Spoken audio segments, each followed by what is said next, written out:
So, the story begins in a classroom with a few announcements about the upcoming college entrance exam. Have you already given everything you've got in this life? There are only 25 days left until the college entrance exam. The college entrance exam only happens once. Pass it and you'll soar like a dragon. Then we see our protagonist. Did he return to the time before the college entrance exam? Xia Kingdom, Onqing No. 1 High School, Grade 3, Class 7. A student suddenly screams in class, startled. Why the hell is this horror story happening to him? If he were going to be reincarnated, at least it should have happened after he got into college.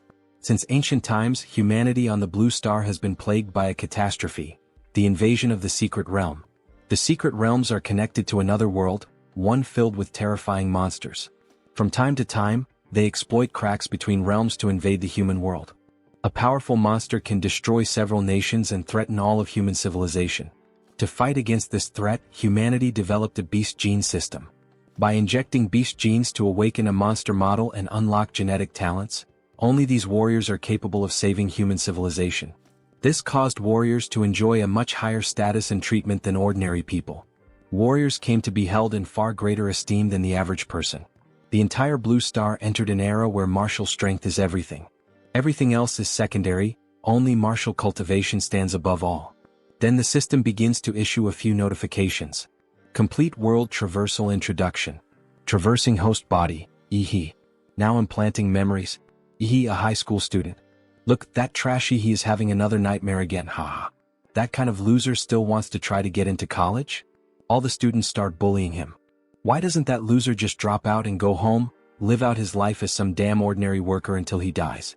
Of course, like every protagonist story, he's a victim of bullying by some bitch. It seems the original owner of this body didn't have a good reputation in the class. Since his parents had an accident in the second year which caused him to lose focus on both training and studies, his grades, once decent, plummeted and dragged down the class average. So that's what happened. What is he looking at? This is martial arts class. Is he trying to pick a fight? What was he even looking at? He was just lost in thought, damn it. He didn't study properly and now he's the one suffering for it. He ended up inheriting this unpopular, humiliating life. How tragic. Then the teacher arrives. Students, are you ready? Today we'll begin injecting the genetic modification serum. Have some confidence in yourselves. These past 3 years of building your body and mind, training every day, it was all for this day. For those who aren't taking this seriously, please do. This could change your life. That should be a joke. It's not like he isn't worried or that he's being careless, but panicking now wouldn't change anything. Yizihi. And still, since he's inherited the role of the original guy here, he'll do everything right and clean up the mess he was left with. Onqing No. 1 High School, Gene Injection Hall. What do you think will happen? Do you think he can awaken? Maybe a level 3 Mountain Splitter or a level 4 Sea Bridge Dragon. He bets it'll be a level 1 Butt Beast, ha. Then we see a high-tech suitcase filled with several capsules. This is the Gene Awakening Serum. It contains the primordial genes of every magical beast ever recorded by human warriors. After injection, the body will absorb one at random and awaken it. Normally, the stronger your physical body, the stronger the gene you will awaken. Don't be so nervous, students. Once the serum is injected, just stay calm and embrace the emergence of power. Those whose names are called, come up here to receive the serum. Chen Pengfei. Miao Yunhua. Several students start receiving the serum and undergoing mutations. All of them begin acting strangely after the injection. It seems this won't be easy. Whatever, he's curious about the result, so he quickly injects it into his own neck. However, as time passes, nothing happens to his body. It looks like nothing really changed after he injected the serum. Maybe he received a fake dose. Look. He wasn't able to awaken any powers in the end. A warrior who doesn't awaken is like a bird without wings. Isn't he completely doomed now? There's no need for him to become a warrior anymore. He might as well just go home and wait to die. That girl is so annoying, and she's also the one who led the bullying against me, isn't she? However, he starts to feel something in his body. That feeling. Then a system notification appears. Acquired, Infinite Monster Template. Postihi. Overall Physique. Martial Skills. The 9th Student Basic Chi Technique, Blocking Palm Iron Body Technique. Monster Template. Extracted. What the hell is he doing? He didn't awaken, so stop pretending already. Everyone, says the protagonist with a trembling voice. Get out of here right now. Why should we leave? If you don't leave now, it'll be too late. Then he releases his power, We see a massive monster manifestation looking like a Conzilla, a huge blue beast. The girl is thrown far away. What kind of overwhelming power is this? That aura, no one can endure it. Who awakened this kind of power? Why is he throwing up? The students start talking among themselves, while others watch from farther away. So there really is someone stronger than him who just awakened. A-rank template, Mad Flame, Demola. Bloodline abilities, Scorching Breath. Advanced form, Flame Lord, Demola. Unlocks when template compatibility reaches 100%. Current compatibility, 3%. An A-rank template. Demola from the Infinite Monster template. Is this the cheat the system gave me? Wait, that sinister aura just now came from that loser? He instinctively used his aura to blast everyone nearby. Even Wang Xing was knocked out. She had awakened a second-level magical beast, the Flaming Claw Scorpion. What kind of template did he just get? Apologies for what just happened. He ended up making a bit of a scene during his awakening. He did warn the others to move away, but they didn't listen. Then an announcement comes through the loudspeaker.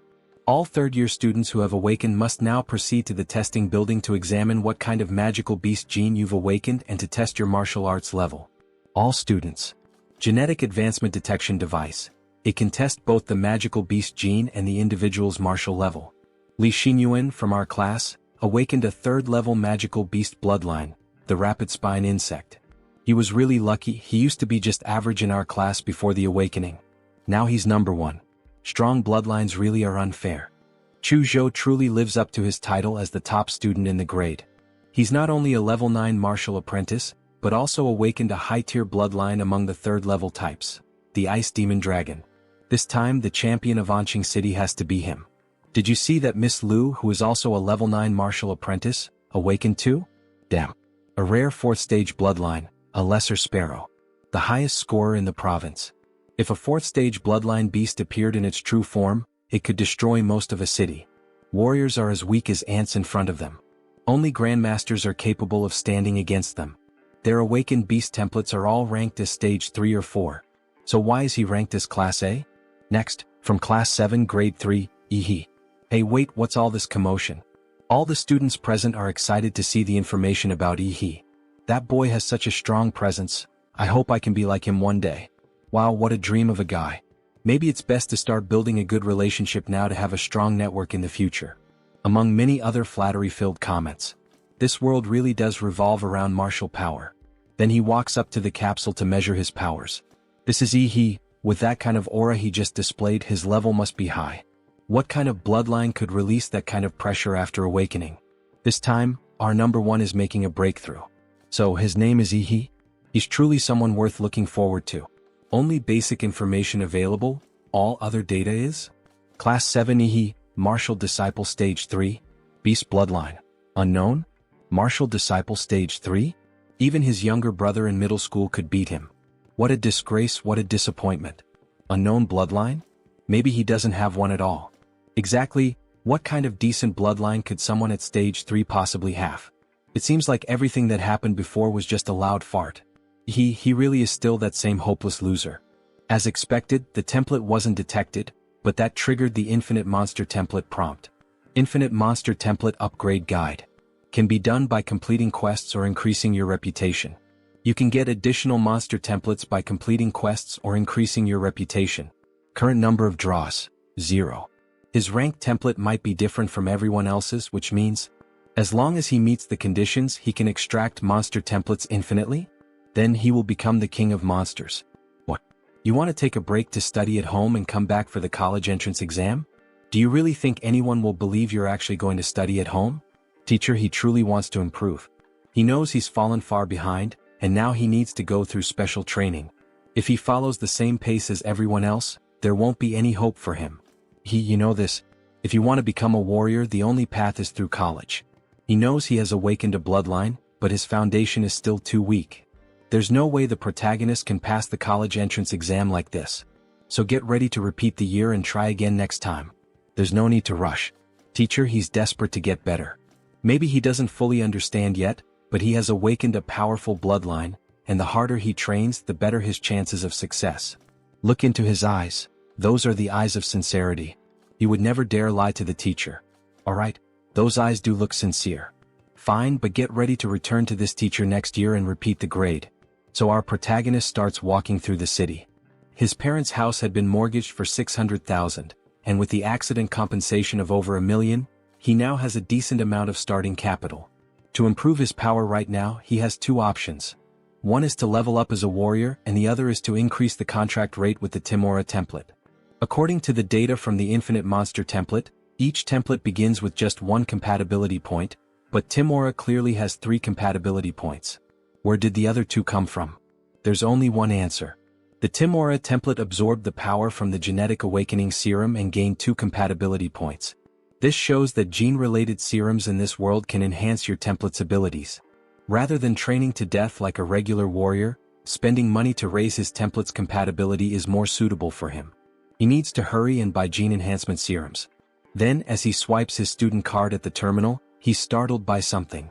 Everyone around him is radiating monster-like auras. Everyone here has awakened their bloodlines. After awakening the ability of the Mad Flame Demora template, he gained a unique sensory skill, the Life Magnetic Field. Demora can sense the life signals of all nearby creatures through the release of his vital magnetic field. He can easily feel the chi of warriors and their boiling blood, as if there were furnaces burning inside them, along with the beastly roars echoing through their bloodlines. Warriors, monsters, he feels them all. He can't suppress the urge to fight that rises within him. After all, the Mad Demora is the king of beasts in his own world, destined to conquer all life on the planet. Unfortunately for now, he's still just a rookie. For the time being, he can only suppress Demora's combat instincts. But when he becomes stronger, he'll show the world what it truly means to be the king of beasts. However, someone taps him on the back. "Hey kid." An impressive girl stands there. "Don't go around staring at people so casually." "Apologies, miss, if he was looking strange." "It's alright, this guy probably just awakened his monster gene. Not being able to control his power yet is normal. So, what brings you to the Warrior Center?" "Well, he's here to buy genetic medicine, but this place is so big he can't find his way around. Could you help him locate a store that sells it?" "Genetic medicine? You're already going down that path at your age? What do you mean, is there something wrong with that?" "Not exactly. It's just that genetic medicine isn't cheap, and it can easily lead to resistance, making it less effective over time. If you want to maximize its effect, warriors usually wait until their bloodline reaches a bottleneck before using it." "Sister, how much does a gene potion cost?" "At his current stage, he can only use the beginner-type solid potion, and that costs around 400,000. "Damn, is it really that expensive?" "Even if he used all his money, he wouldn't be able to buy 5 of those injections. So, sister, would you happen to know anyone around here who could offer him a discount? How about taking her business card?" 4th-rank martial artist Huang Healy. With the referral of a veteran warrior, he might be able to get a discount. "Thank you very much. See you around if fate allows it, young man." Alright then, next is Warrior Hospital. Welcome. Weapon shop, such insane spending. Then, in a random rented apartment, we see the protagonist transforming into something else, surrounded by syringes scattered on the floor. It looks like he's actually taking a different kind of stuff, bombs to bulk up, haha. We see a system notification informing that his compatibility has increased to 7%. Another notification window shows, General Stats, 8 to 10, 10 to 15, Weapon Classification, 7. This is how it feels to level up for sure. But with each dose of gene potion, his physique improved. On the last one, it only increased a little. It seems that as his body grows stronger, it becomes harder and harder to trigger new base mutations. Still, it wasn't bad at all. In just a few minutes, he achieved results that would normally take others 3 years of hard work to reach. And that's only using his basic physical stats. If he activates the power of Daimola's bloodline, he might actually have a real shot at becoming the top scorer in the entrance exam. If a cheat mode can't beat the geniuses, then it's just not much of a cheat. Departure into the Secret Realm. Secret Realm rifts are ranked from S to E. Higher ranks mean stronger beasts enter through them. The beasts from S-rank realms are completely uncontrollable by humans. If they were to invade the real world, it would be an apocalyptic disaster. So the protagonist heads into an E-rank realm. There are fewer people here than he expected. Maybe it's because this secret realm has been around for a long time. After all, it's an old realm, and all the treasures it once held have already been taken. What's left now are just a few weak beasts for novice warriors to train against. Hello, he booked a ticket for Secret Realm number 3. Sing the renunciation of death. This is your passage. So this is the gateway to a secret realm, a huge blue portal. This is the beginning of his story, how he will become the king of beasts, of monsters, and here we go. He steps through the portal as if diving into the ocean. Then he lands on solid ground. In the sky we see several stars, one resembling Earth called Kanglin, another smaller and reddish, named Anwei, and a yellow one that looks like the sun called Taijin. Even though he had seen the appearance of the secret realm in textbooks, nothing compares to seeing it in person. It's truly magnificent. He can even see the starry sky above. However, a rabbit is stalking him. First-class beast, Bladefang rabbit. It tries to attack the protagonist while he's distracted by the stars, but he quickly grabs the rabbit by the neck. Foolish creature, did it really think he couldn't sense its presence? Then we see that the magnetic field ability is active. He crushes the rabbit's head with his bare hands. The magic core of the Bladefang rabbit is white, of average quality, likely worth around 1,000 yuan. But he earned 1,000 yuan just a few minutes after entering. That's incredibly efficient. Ordinary people work themselves to death for an entire month and only earn around 3 to 4,000. But collecting so many low-rank beast cores is pointless. He wants to find at least a rank 2 creature. Then a monster of that kind shows up. Second-class beast, corpse demon insect. Speak of the devil. Then he begins to fight, slashing at the monster. He had studied the monster encyclopedia. Compared to the steel-like shell on its back, the soft armor on the abdomen of the corpse demon insect is clearly easier to pierce. However, the monster starts spinning rapidly, so he decides to use a martial arts technique, hyper beam, appearing like a blue laser. But the monster quickly counterattacks. Its jaws can fire projectiles? Damn it, he barely manages to dodge. Bastard, does it know how much this outfit cost? At his current martial artist level, he can't do anything against this insect. Without a powerful martial technique to support him, even with deep Dantian energy and strong blood vitality, he can barely exert 50% of his strength. That's because the original body was an academic failure. He has no other choice but to cheat. Mad Demola, activation of the Demon Emperor bloodline. Then his basic stats rise from 15 to 21, altering the shape of his hands. He charges straight into the monster's mouth, slashing it from the inside at insane speed using the claws he gained, staining them with green blood. With his physical stats shooting up to 21 points, he completely crushes the level 2 corpse demon bug. After deactivating his transformation, he still has to release the excess heat from his body, making him drop like a jet engine. The short sword he just bought was corroded by the corpse demon bug's venom. A 250,000 yuan weapon can't even handle a level 2 monster? What a letdown. The quality control is terrible. Was the energy consumption from his first monster hunt too high? He's starving and didn't bring any food. Then he starts to smell something incredibly delicious. What is this fragrance? It's a magic core. The core from the corpse demon bug is green grade, and it even seems to emit a tempting aroma. Could he possibly? Screw it, who cares? So he decides to swallow the magic core, and the system issues a new notification. Monster model, Mad Demola, Demon Emperor. Compatibility increases from 7% to 7.3%. His compatibility went up just by consuming the monster's core. He had spent millions on genetic potions, and they only raised his compatibility by 1%. But with just a single green magic core, it increased by 0.3%. 3 or 4 of those would be worth an entire potion. Then the white grade magic cores from the Bladefang rabbits should increase compatibility by at least 1%. Damn. He wasted money trying to pay to win, turning his frustration into motivation. Tonight he will hunt as much as he wants. Then he activates his sensory ability to hunt down all the monsters nearby. By the following afternoon, his compatibility has increased to 9%, boosting his base stats. After reaching 9% compatibility, consuming more white-grade magic cores no longer increases compatibility, so he'll have to sell them for money.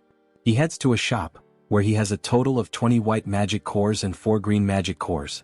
Is this kid for real? A mere high school student managed to collect that many magic cores? That's impossible. According to government regulations, martial artists must surrender 1/10 of their loot. For every green magic core he has to hand over 5 white ones. He ends up with 200,000 credits from the Xia Kingdom in hand. 9 days left until the college entrance exam. Then we see a new portal, launching number 4 D-Class Secret Realm. A group appears. Captain Lin, we should be able to complete the Blood Jade Flower bounty mission this time, right? During our last expedition, we already located the general area of the Blood Jade Flower. But since Old Chen was injured by a monster, He won't be joining us in the secret realm this time. So that means they only have 5 people? Yes, and according to the local rules, at least 6 people are required to enter a D-class secret realm. Don't worry, he hired an agency to introduce a new martial artist to our team. Then we see the team leader, Tier 2 martial artist Lin He. So that guy is a level 9 martial disciple named Dadslaw. That's right. Since he's still a student and not qualified to enter a D-class secret realm, he had to use an illegal agency to create a fake identity and join the team. It cost him 100,000 credits. What a ripoff. Dadslaw, that name sounds a bit weird. He had no choice because if he used his real name, it would violate copyright laws. Forget it, it's just some random codename anyway. With his strength as a level 9 martial disciple, he really isn't suited for a D-class secret realm. Our team will let him observe and learn, but he better not hold us back or get in the way. Alright, no problem. Clarifying roles before the mission? That's actually pretty reliable. Better than being tricked halfway through the operation. All set, let's go. We have to find the blood jade flower this time. According to the tracker, the blood jade flower is located in an oasis up ahead. It's guarded by a level 2 monster with a general grade bloodline. This place used to be a tropical forest, but now it's a desert. It seems like the secret realms aren't connected to just one world. Captain, it's the Earth Demon Rats. They've locked onto us. But take care of them. Understood. Then he throws several throwing knives infused with a black aura, hitting the monsters and causing them to explode mid-air as the team continues moving forward. Eliminated. By channeling martial energy into the throwing darts, they explode like bombs on impact. That guy is ruthless and barely says a word. They keep heading toward their destination. Why aren't we driving? There's still a long way to the oasis. Because the monsters near the oasis are extremely sensitive. The sound of the car wheels would immediately put them on high alert. Assign the roles as we walk. Xiao Xia, throw the stun grenade later to lure out the scouts. Xiao Wu and Hood, you two prepare the traps. Old Lu, provide suppressive fire. The leader will take care of the front line. And he's just watching. Alright then. Then they begin their mission. The stun grenade contains pheromones from high-level monsters, causing some beasts to believe their territory is being invaded, which will lure them in. A Tier 2 monster, an Earth Dragon, appears. The new guy is warned to be careful, the monster is coming. However, we then see an unusual scene. A bald man licking a dagger, one that looks like the kind Hood used earlier against the enemies.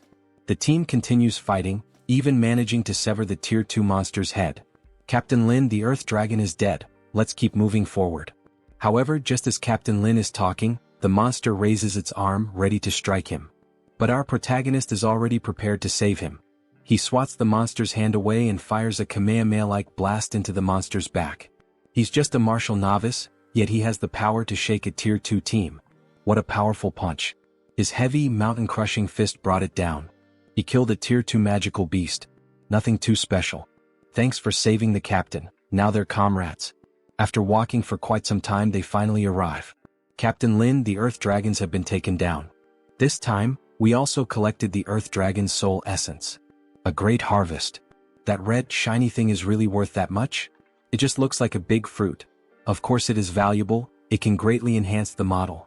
This time was a close call, but he knew they would be able to defeat the dragon and find the blood.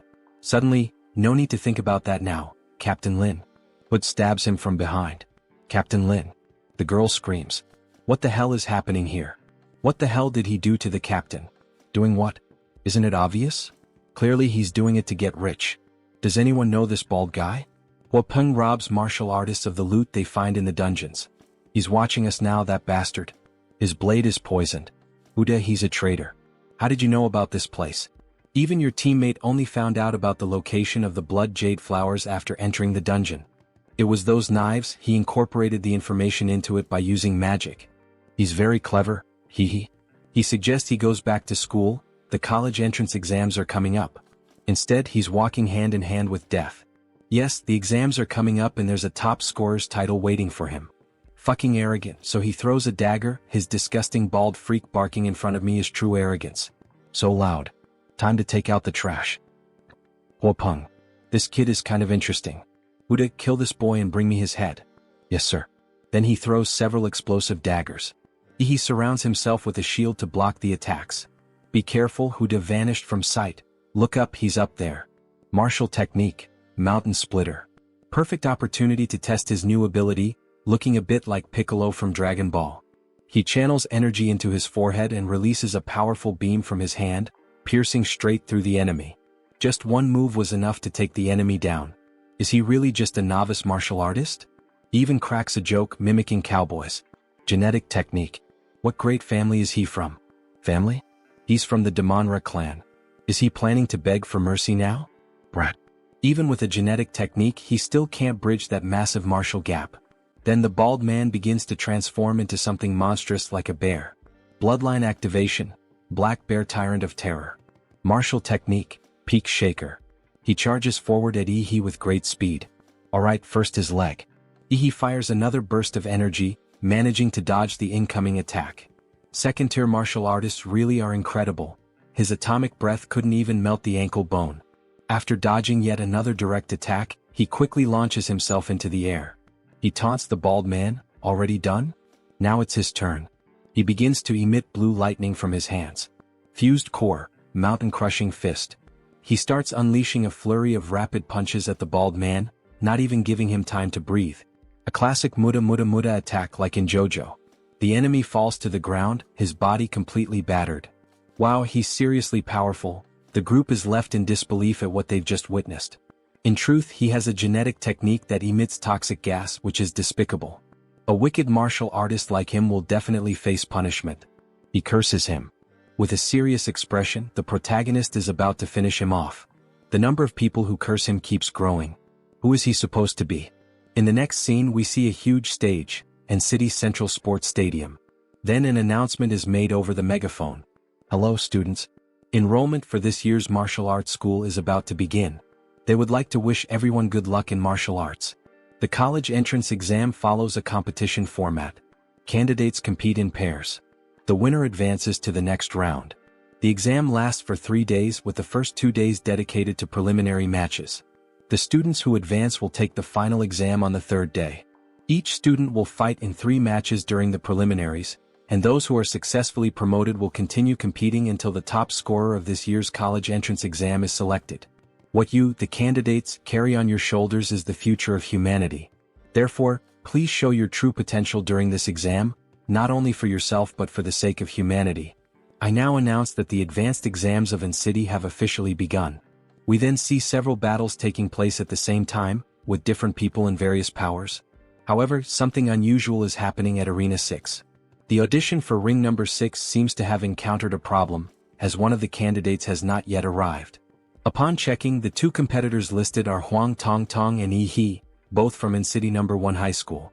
Only Huang Tongtong is currently in the ring. According to the rules, if the fighter Yi He does not appear once the match begins, he will be considered to have forfeited. Being ridiculed during the genetic conference was the most humiliating moment of her life. She thought she could use her fire lizard to humiliate Yi He this time. But that kid didn't even dare step foot into the arena? How boring. What a coward. Is he too scared to even show up for the college entrance exam? He must be trembling in his bed at home, ha. A coward like that shouldn't even be in high school, he should just be sweeping the streets. Alright, time's up. Using my authority as judge, since the student He has still not appeared, we will consider this a surrender. However, something is happening, something is coming from the sky. What a huge aura. Is that a person? What kind of power lets someone fly through the sky like that? He is flying and arrives just in time at the arena, making a dramatic entrance. What the hell is going on? But before she can even finish her sentence, He charges forward and knocks her out with a single kick. That was close, he almost had to come back next year. He wins. Just like that? No way that He is so strong. He beat his opponent with just one kick. And the way he made his entrance was insanely cool. That's the mythical kick from the heavens. Then we see the protagonist's new notification bar. Overall aptitude, 226. Compatibility, 20%. Captain Lin gave him the blood jade fruit as a thank you gift, but it took some time for the fruit to enhance his body. Now he can relax and enjoy what's coming. Then we see other battles taking place. And City No. 4 Middle School's Long Tao versus and City No. 1's He. He wins. And City No. 3 High School versus and City No. 1's first-year student He. He wins again. The protagonist wins every match in a row. He is so strong, he finishes every battle with just a single kick, never dragging things out. He's basically a one-kick Superman. Student E, he won all 3 matches and has now advanced to the 3rd round. Outside, several journalists and recruiters gather around the protagonist, showering him with attention. Student E, come learn more about Dongshan University. Student E, add her on Watch It. Student E, even though we're a private university, we offer generous subsidies and scholarships. Please take a look at what we offer. Student E, our university needs a strong warrior like you. Student E, do you have a favorite university? Favorite university?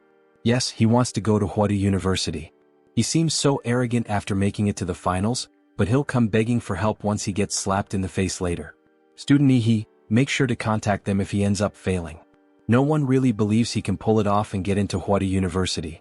But it's not entirely their fault. After all, Huadu is the top martial arts university in the country. And it's one of the top 5 universities in the world. It's a sacred place in the hearts of all martial artists. In a second-tier city like In City, only a handful ever qualify to enter such a sacred land. Forget about it, after all, warriors reach the top with their strength. He'll see their faces when he takes first place. However, their thoughts are suddenly interrupted. Student E, we're requesting your cooperation. We're going to reassess the level of your martial arts right now. Martial arts, 9th level. Student E, used to be only at the 3rd level. Just 15 days ago, there's no way someone can improve that quickly in such a short time. It's impossible to advance that fast in just 3 months. He's implying that he is cheating, right? But after looking into it, we discovered that he often went into the level E secret realm after school. Why would you go to such a dangerous place right before the college entrance exam? He needed to find motivation. Before his father went to heaven, he left him a message. If you want to surpass humanity, then you must not remain human.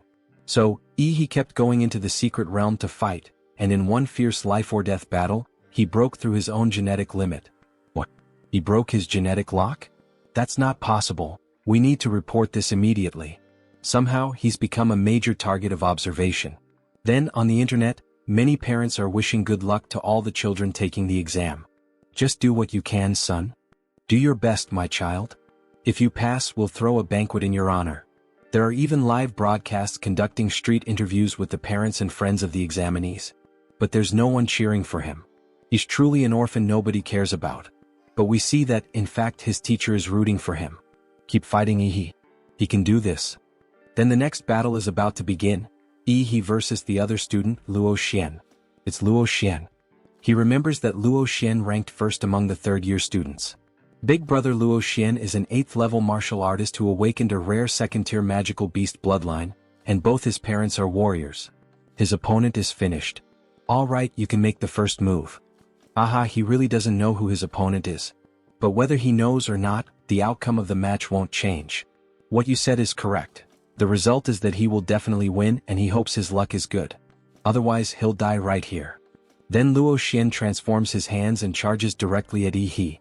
His momentum is impressive, but he's still far from having the impact power of that bald guy earlier. Then, with a single strike, He smashes his opponent's back. Aren't there any decent examinees? And City No. 1 High School He wins. Another instant knockout, and the one defeated this time was the ranked competitor Luo Xian. What the hell? That Luo Xian guy seems so powerful, but how is he already lying on the ground in an instant? Calm like the clouds, steady like the breeze, the mark of a true master. His skills are on a completely different level compared to the other examinees. The gap is just too big. So cool. He wants him to get me pregnant. Even though he used his hands this time, it was still a one-hit strike. So strong. As expected from the one-kick man. Several fans start shouting, we all like you. He is definitely going to the finals. Just as expected from the man he set his eyes on, he'll definitely defeat him in the finals. In a live broadcast room at the Huadu University admissions office. In 30 minutes, I want all the information on him. Yes, sir. Back in the arena, the advancement matches of the 2nd group are in full swing. Wow. A battle between genius beauties. Luilio, I'm officially tuned in. Kai Xiaoling, known as the Queen of Anqing's 2nd high school. Lu Qingzu, the untouchable flower of Anqing's 1st high school. There's nothing better than watching beautiful girls fighting each other. Keep it in your pants, you horny guys. And then the referee says, match begin. Kai Xiaoling charges in with everything she's got. Alright, let's see if she can keep up the act once she's slammed to the ground. Martial technique. Lu family's secret art, Sutra of Transient Splendor. She wraps Xiaoling's leg with a blue form, but before it hits, she quickly dodges. Take this fight seriously, there's an opening right here. But it was a trap. She fell right into her trap. Her hand is caught in the air currents that she created and she can't break free. Then, with a murderous look in her eyes, Qingzu quickly counterattacks with a punch, Xianhuang martial technique. A university entrance exam candidate has actually mastered a Xuanhuang level technique. With that level of martial talent, she wouldn't even need the exams to prove her worth. She could be admitted directly into Huadu University.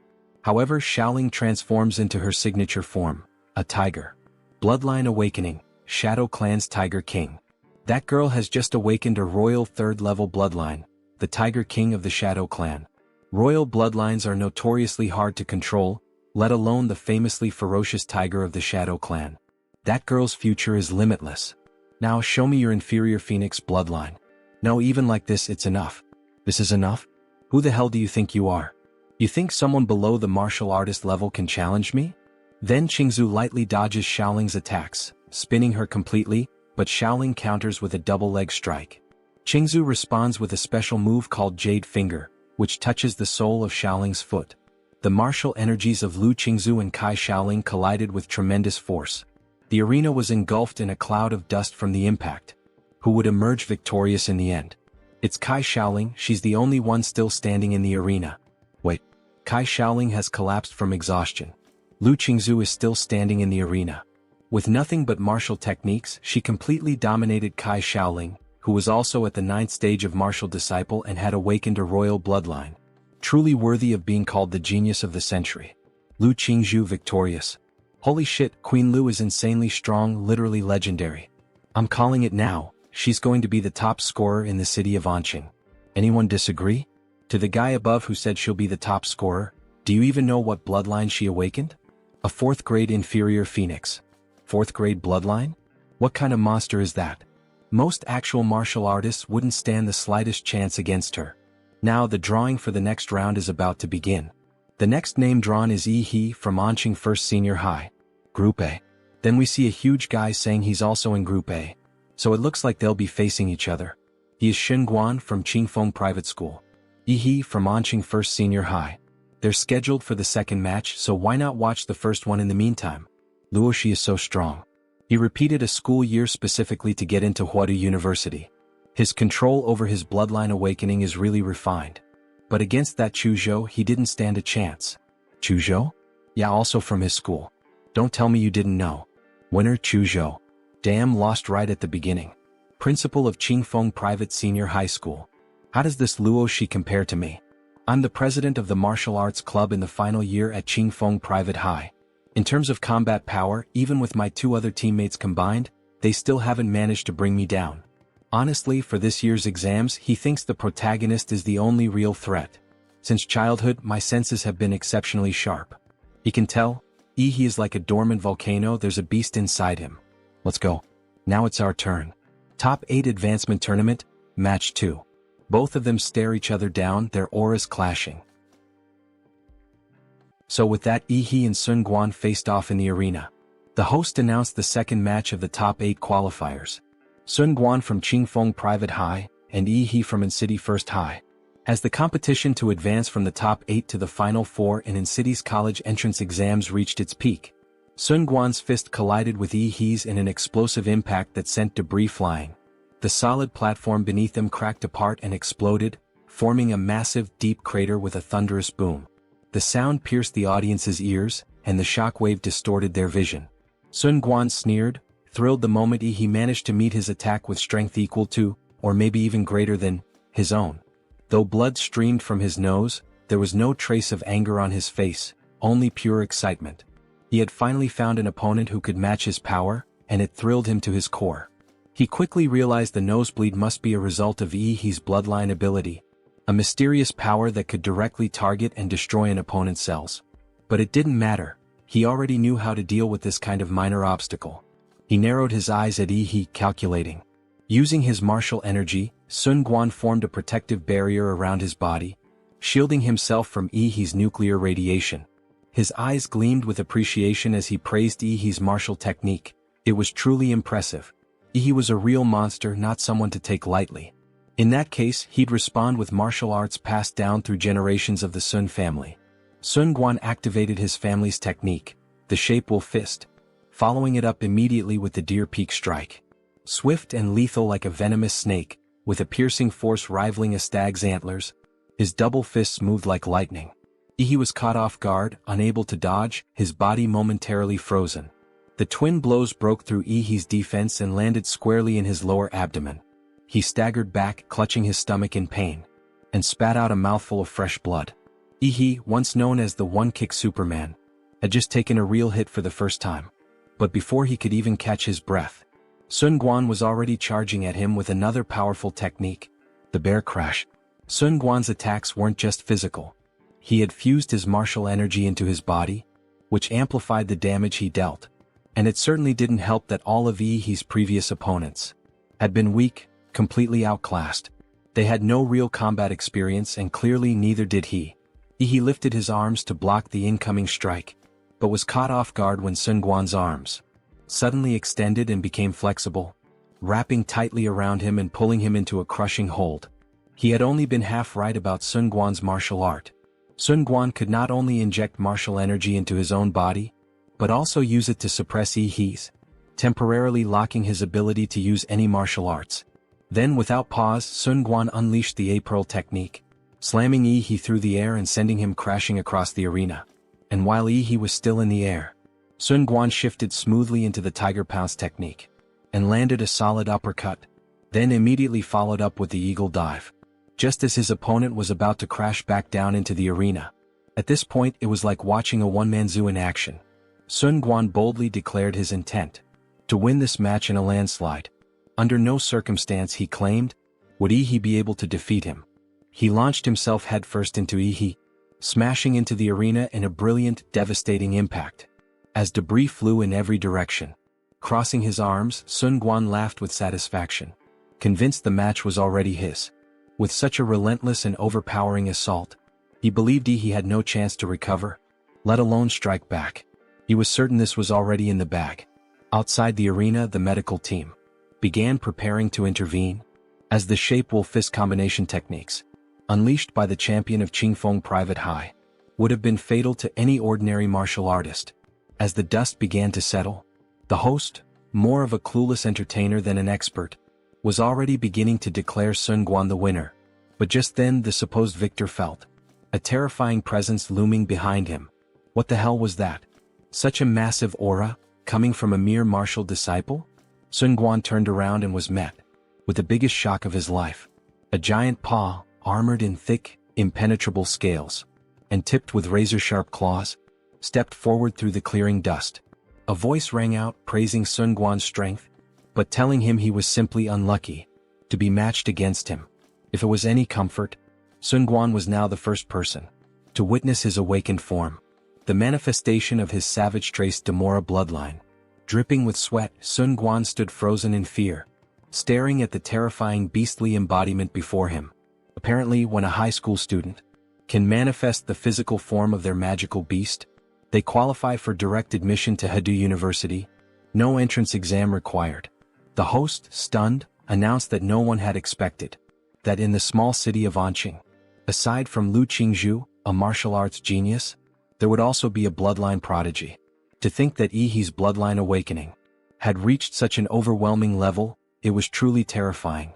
For context, each examiner had been equipped with a monitoring headset to track candidates and monitor various factors both inside and outside the examination room and the arena. However, when the data came in, especially to the white-bearded old man, his eyes nearly popped out of their sockets as he caught sight of Ihi's nuclear radiation readings. As anyone might have guessed, Ihi's nuclear radiation levels were completely off the charts, ranging from 999 to 9999. Seeing such a dangerously high reading, the examiners had no choice but to immediately reinforce the arena with martial energy to contain any potential nuclear leakage. Meanwhile, within the crowded audience, Ihi's bloodline had quickly become the main topic of conversation. They all found it fascinating and incredibly cool, though no one could identify the origin of his magical beast's bloodline. What shocked them even more was the fact that there was no record of Ihi's awakened bloodline in city's #1 middle school. How could someone so powerful, a monster of this level, have remained completely unknown. Strangely enough, he heard every word of the discussion thanks to his heightened senses, and he wasn't surprised in the slightest. After all, it made sense. There didn't seem to be any other creature like Demora on the entire planet of Blue Star, so it wasn't surprising that no one had ever heard of it before. Back to Sun Quan, he was now experiencing another nosebleed. It had become clear that the martial energy shielding his body was no longer strong enough to block Yi's nuclear radiation. Realizing that he couldn't afford to let this fight drag on any longer, Sun Quan decided to bring it to an end. He activated his own bloodline awakening, the Golden Star Ape Demon. His body became encased in martial energy, significantly boosting his physique and overall attributes. He even increased in size. He then unleashed his formal fist technique, the Snake Strike, and launched a full-on offensive. Yi, seeing the incoming strike, countered with a devastating move of his own, a terrifying and clearly powerful technique, the Mountain Arresting Fist. From an objective standpoint, it looked like an upgraded version of Hyper Beam. Sun Quan's entire left arm had been disabled, and if he hadn't managed to release the force of the attack just in time, his entire arm would have been shattered beyond any hope of recovery.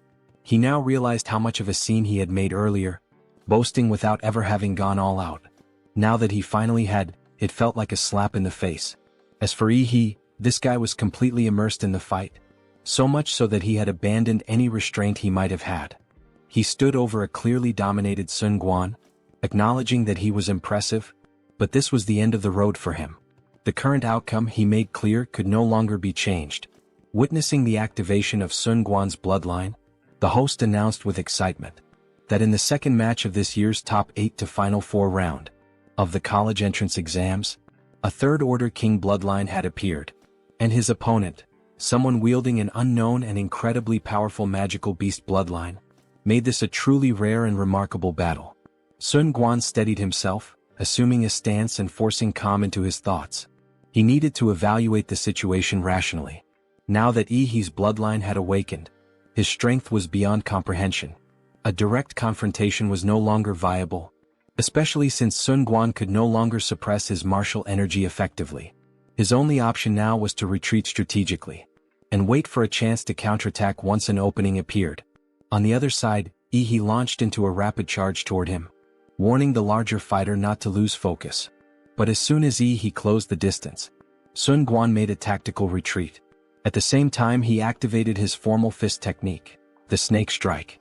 His arm extended, becoming flexible and fluid like a snake, wrapping tightly around Yi's left hand.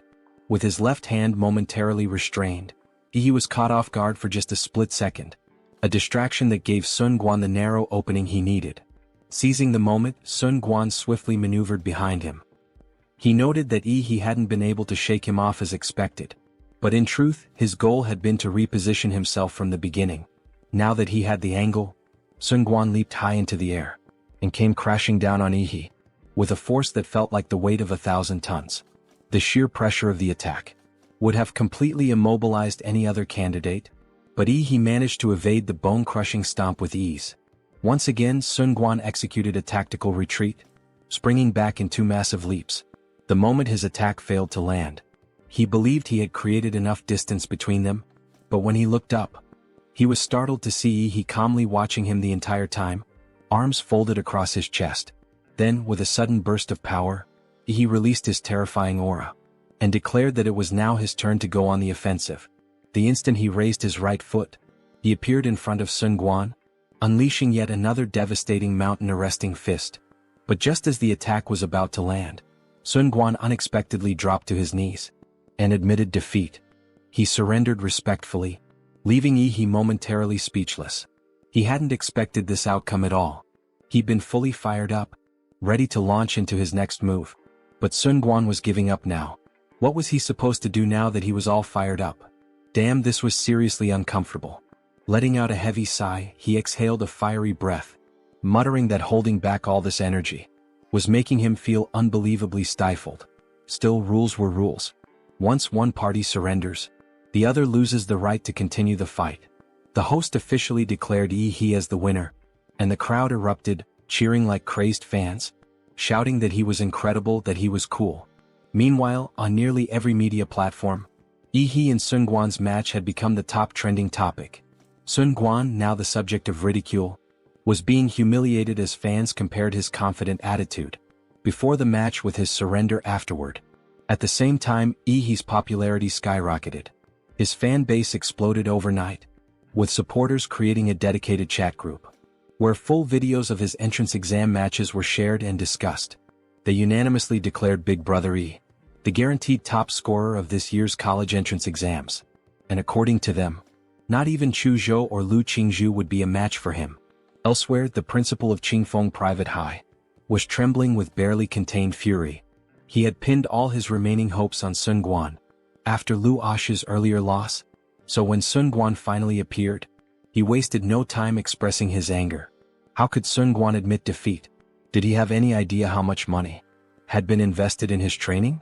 Ungrateful bastard. If he didn't pay back every last cent, he shouldn't even think about stepping foot in a college. Sun Guan, unfazed, calmly walked over to the principal and placed his injured hand on the man's shoulder. When the principal asked what the hell he was doing, Sun Guan replied simply, he couldn't take another punch from Yi, so he surrendered because otherwise, he would have seriously damaged his already injured body. And what was the principal planning to take that punch for him? As for the so-called kindness that Qingfeng Private High had shown him over the years, he said he would repay it gradually in due time. But the principal should kindly refrain from threatening a warrior who was far stronger than him. That subtle threat shut the fat old bastard up real quick. Sweating bullets and trembling with fear, he reluctantly admitted that Sun Guan had a point. Anyway, after such a fierce and intense competition, the top 4 contenders in this year's college entrance exams were finally decided. They were Yi, Lu Qingzhu, Chu Zhou, and some random nobody no one really cared about. Meanwhile, the principal of City's #1 middle school was floating on cloud 9, fanning himself with the smug satisfaction of a creepy old bastard. He remarked that old Lu had worked hard for the school over the years, and that it was finally time for him to get a promotion. The draw for the semifinals then took place, and Yi drew the first slot yet again. Unexpectedly, Lu Qingzhu also pulled the other first slot, which meant the two would be facing off. On the other side of the bracket, Chu Zhou was matched up against the forgettable unknown. This made the first match of the college entrance exam semifinals, an internal battle between two powerhouses from City's #1 middle school. It was quickly dubbed the strongest showdown in the entire history of City's entrance exams, the most highly anticipated match since the very beginning of the competition. The crowd was hyped. It was Goddess Lu versus the so-called one-punch Superman. A large portion of the fanbase was convinced that Goddess Lu had the upper hand. Apparently, reports suggested she had mastered 2 mysterious royal-level martial arts techniques. She used these to easily crush Kai Shaoling, who had a third-order king bloodline. Even more impressively, she had awakened her 4th-level Netherbird bloodline, though this had yet to be publicly revealed. On the other hand, while Sun Guan also possessed a third-order king bloodline, it was only after his intense fight that Yi was forced to awaken his own bloodline. Yi's bloodline did seem extremely powerful. In fact, it was estimated to also be 4th level, but still many believed he couldn't compare to the sheer martial arts foundation and heritage of their beloved Goddess Lu. Eventually, the long-awaited moment arrived. The arena was fully set, and the crowd in the venue roared with excitement. Both Yi and Lu Qingzhu stepped onto the platform, and the referee wasted no time in starting the match. The instant the match began, a dense cloud of dust and steam burst around Yi, completely enveloping him. It rapidly spread across the arena, temporarily shrouding the field and cutting off Lu Qingzhu's direct line of sight. But the moment she looked straight ahead, she was startled to see the silhouette of a terrifying presence looming within the swirling dust and steam. Steeling herself, she silently hoped that Yi was strong enough to be a worthy opponent. The audience, now completely blocked by the thick wall of steam engulfing almost the entire arena, was left clueless about what was happening inside. They couldn't see Yi at all, and could only faintly make out the outline of Lu Qingzhu. So, in that moment, they were practically blind to the fight, left with no choice but to rely on the host to narrate and help them understand what was going on. Still, the host kept the energy high and the suspense alive, wondering aloud how Lu Qingzhu, the young prodigy from the Lu family, would face off against Yi. The unexpected dark horse of this year's college entrance exams. With this much steam flooding the arena, could it be that He had undergone another bloodline awakening? They could only wait and see. But apparently, He hadn't awakened anything new. Instead, he had immediately entered his blood awakening state, burning off enough energy to create all that dense steam. The purpose was clear: to block Lu Qingzhu's vision, and buy himself a bit more time, to analyze his next move more thoroughly. Besides, he knew full well that Lu Qingzhu wasn't likely to make the first move, so this stalling tactic worked perfectly in his favor. He had carefully studied the battle footage from her previous match with Kai Shaoling, and crafted his strategy based on what he observed. He fully understood that Lu Qingzhu's martial arts skills were leagues above his own. No matter how powerful he was, with her mastery of magical martial arts, he wouldn't be able to harm her directly. She wasn't just strong, she was a true martial arts genius with high combat IQ. The longer the fight dragged on, the more the odds would tilt against him. It was clear that he had to go all out from the very beginning. Without hesitation, he activated his mountain-arresting fist. A sonic boom tore through the space, as he launched himself forward in a blur, closing in on Lu Qingzhu with a massive, glowing fist. The strike was telegraphed clearly, but Lu Qingzhu, calm and razor-sharp, spread her arms evenly, and manipulated the airflow in front of her, as if preparing to absorb the full force of the incoming blow. She believed that since he had taken the initiative to attack, then it was only natural for her to defend with her martial arts, and prepare for a counterattack. However, in an unexpected turn of events, Ihi's mountain-arresting fist never landed. Instead, just as he deactivated the technique, he twisted his hips and waist skillfully, and landed suddenly to close the distance between himself and Lu Qingzhu.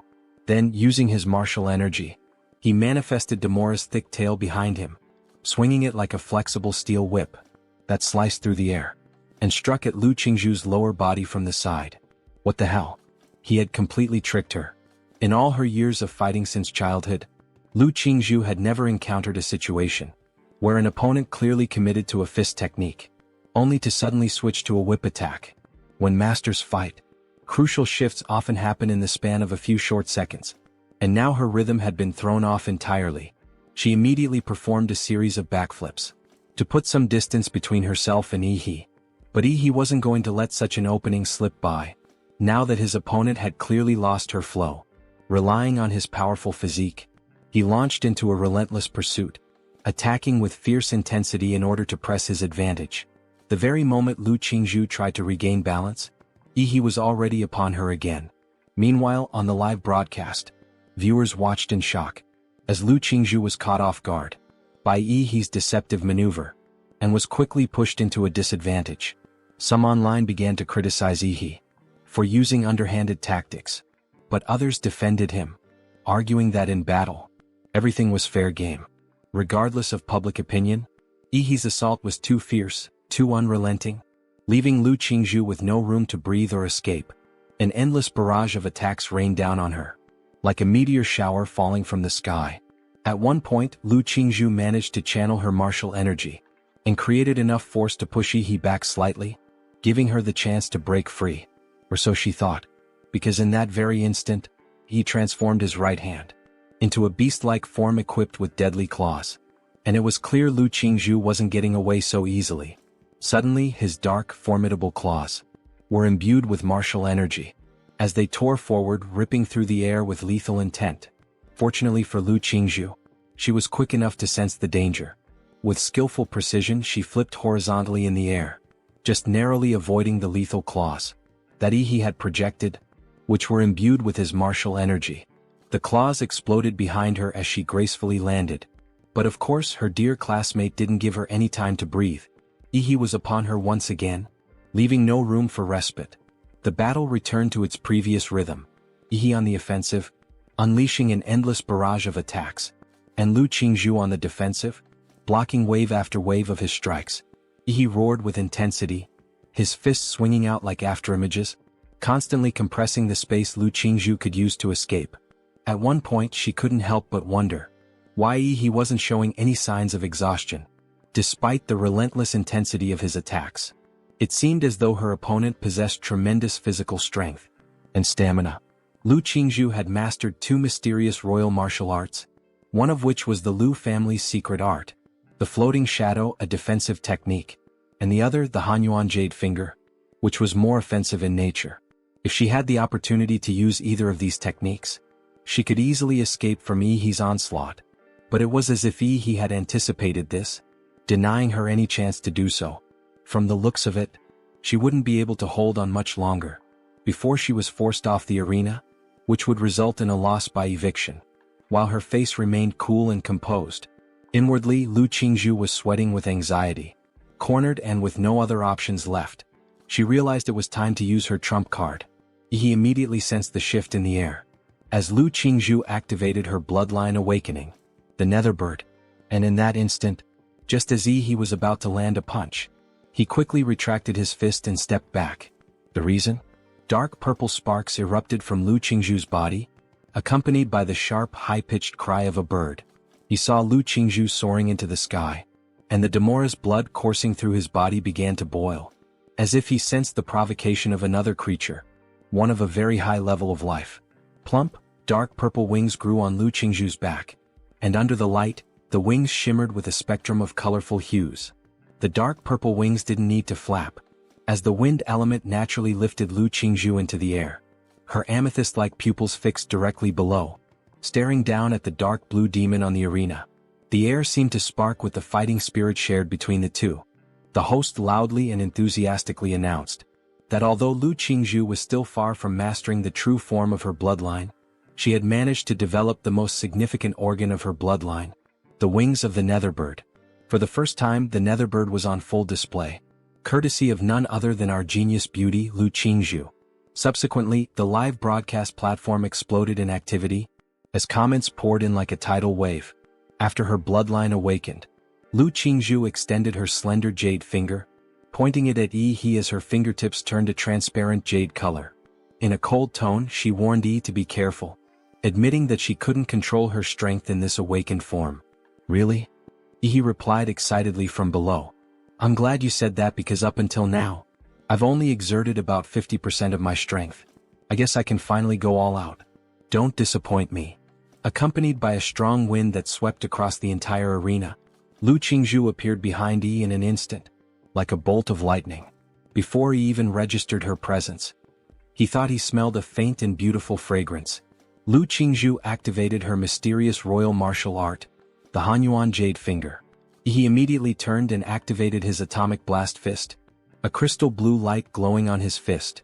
This was the skill he used to combine Demora's atomic reaction ability with his martial arts.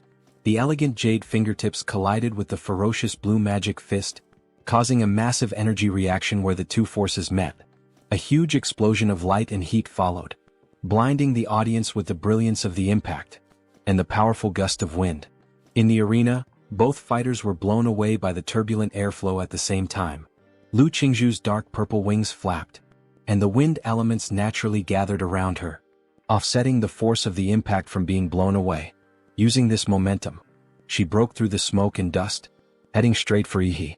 But then she suddenly sensed a fatal threat. Shocked and surprised, her pupils contracted as she realized what was happening. On the opposite end of the arena, the protruding vertebrae on Ihi's back began to light up, one by one. Each time a vertebra lit up, it meant a horrible atomic reaction was occurring. Soon all the vertebrae on his back were flashing with blue light. He opened his mouth, and a blue atomic light began to form in his throat, emitting a breath of destruction. This was Demora's atomic breath. We see an enormous concentration of lightning around the arena. This fluctuation of energy, it's not good. What's going on? His true magical beast form, seems to be gaining power. The protruding spine on his back appears to be storing a massive amount of energy, looking somewhat like a Bulbasaur. And this immense energy is being channeled directly to his mouth little by little, until finally he unleashes a massive beam from his mouth, an atomic breath. It devastates everything around it, heading straight toward Lu Qingzhu. She tries to defend herself by taking a stance with her wings fully covering her body, awakening latent abilities. She attempts to withstand the powerful attack. Then the tournament narrator comments, "Oh no." Ihi's breath was deflected by the feathers on Lu Qingzhu's body. The attacks start heading toward the arena, and the spectators become afraid that the strikes might hit them. However, all of them are blocked by a powerful shield. Every single spectator is protected at the same time by a man in a suit floating in the air. The mayor of N City, Huang Qing. He declares, "Watch closely. The strongest champion in the history of our city will be born today." Fortunately, Mayor Huang protected the audience. We then see a blood stain on the floor of the arena. Lu Qingzhu is completely wounded, her wings plucked, her clothes torn, giving us a striking image. He truly broke through the inferior bird's defense with just a single blow. Can she really defeat him? Then we see a flashback from her childhood. Lu Qingzhu, she is the hope for the revival of the Lu family she cannot lose. The ancestors of the Lu family have been watching her through the generations. Do not disappoint them. We see a poor little girl surrounded by training tokens. Qingzhu, her mother devoted all her efforts to train her so that one day she could bring the Lu family back to life. She cannot be stubborn. But mother, it's not enough to just pass this exam, I have to keep winning in the future. But mom, she can't breathe. Then we return to the present. She's so exhausted that terrible thoughts begin to creep in. And her classmate he is truly powerful. Faced with such a strong opponent, it's only natural that she wouldn't be able to win, right? She thinks he should be able to take advantage of the opening she's showing. Classmate he defeat her quickly. However, he doesn't dodge the attack, allowing it to land directly. What? Why the hell didn't he avoid that strike? Classmate Qingzhu, where did your fighting spirit go? Asks the protagonist with a sincere look in his eyes. She realizes that he already knew her plan. Have you even looked me in the eye? How dare you try to lose on purpose? He's going to earn this title fair and square. Then he begins to gather energy in his fist, ready to strike her. She stands still, unable to react. However, without mercy, the protagonist lands a powerful punch right to her face, which she instinctively blocks with both hands. Then it's time to start looking at him and taking this fight seriously. Still want to act serious? Still want to act serious? Still want to act serious? He starts throwing a rapid series of punches at her while shouting, "Fight back, you bitch." He's a bad person. No one has ever dared to hit her like this since she was a child. She clearly intended to hand him the victory. Why do you keep fighting? Why do you keep hitting me like this? Don't hit a girl in the face, you bastard. Then, an explosion of power erupts around the arena. Exactly what he wanted. This is what he's after. If she doesn't want to get slapped in the face, then she better take it seriously. Taboo martial art, blood ignition. True form of the magical beast. Then we see her transforming into a true angel, but with black wings. Beautiful. Classmate she will defeat him in her strongest form just as he wished. Her eyes overflow with power. So, at that very moment, the battle between Lu Qingzhu and he reached the point where both sides were finally open and unmistakable about their intent to go all out. All the expectations placed on her by her family, along with everything that came with it, her reputation as the eldest daughter of the Lu family, any lingering doubts, and the hopes of confirming her status as the top student in this year's citywide college entrance exams, faded away in that instant. Lu Qingzhu had made up her mind completely, and her focus was now entirely on defeating He. On the other side, He, having finally succeeded in pushing Lu Qingzhu into fighting seriously and revealing her strongest form, was pleased with how things had turned out. From below, he looked up at Lu Qingzhu's radiant and dazzling form of the nether bird magical beast, his eyes full of excitement. Now that his opponent had revealed her true form, the battle was finally starting to get interesting. And since it had come to this, he wouldn't hold back either. He would now reveal his true form as well. Suddenly He's martial energy, fused with his atomic reaction energy, surged and wrapped around his entire body. Blue flames and crackling lightning surrounded him. Moments later, his body was covered in an unbreakable layer of scales, glowing with a terrifying force, radioactive energy to be precise. This was He's physical technique that fused Demora's template with his Har Qigong, the nuclear-like combat body. Then, with a thunderous explosion, the energy gathered beneath He's feet burst forth with a deafening sound, launching him into the sky. This massive energy explosion propelled He straight toward Lu Qingzhu like a missile. But this sudden offensive did not shake Lu Qingzhu in the slightest. She stared at He with an eerie calm. Then she flapped her wings, stirring the surrounding air currents and gathering them into a hurricane. This hurricane, known as the Tearing Hurricane, was infused with netherworld energy, which possessed the ability to devour any form of energy. The Tearing Hurricane spread out and consumed the entire space, shattering the base of the arena into pieces. Yet he showed no fear. He dove straight into the netherworld hurricane like a torpedo. For context, diving headfirst into the Tearing Hurricane was practically a death sentence. especially for a martial arts disciple. The moment he entered the hurricane, he activated his atomic fist and threw a powerful punch. A massive explosion of blue energy erupted, ripping through the hurricane and blasting away the dust as it surged toward Lu Qingzhu with unstoppable momentum. In response, Lu Qingzhu drew upon the explosive power of her netherworld bloodline and activated the cry of the nether bird. The strange markings on her face instantly turned red and purple, glowing as hot as searing iron. Enduring the pain, Lu Qingzhu opened her mouth in Yi's direction. Then visible sound waves distorted the air and swept forward. Yi's figure was engulfed by the sonic waves, and the atomic energy within his body began to flicker like a weak flame. You see, if Yi's legendary Demora bloodline had not been of a high enough level, his internal organs would have been torn apart on the spot by the aura of the nether bird's sound waves. Clearly, under normal circumstances, Yi would have been killed by the attack. "Do you think you're the only one who can scream?" he questioned, almost amused, his eyes gleaming with a blue atomic light. And just like that, he opened his mouth, and one by one beams of blue light lit up along the vertebrae on his back. The atomic energy reacted violently, and this terrifying aura spread outward. This sequence of events was familiar and could lead to only one outcome: Demora's atomic breath. But this time it was unleashed at full power. Upon seeing this, Lu Qingzhu felt the pressure as well, though unlike before, she was not overwhelmed by it. Determination burned in her beautiful eyes. Already familiar with this technique, she neither retreated nor relied on her strongest barrier. Instead, she chose to respond with her family's most powerful defensive move, believing that the best defense was an even stronger offense. Placing her middle and index fingers on her forehead, a familiar jade-colored light shimmered brightly at their tips. It was clear now that Lu Qingzhu intended to confront Yi head-on. At that moment, a brilliant beam of blue light shot toward Lu Qingzhu with enough force to pierce through the clouds.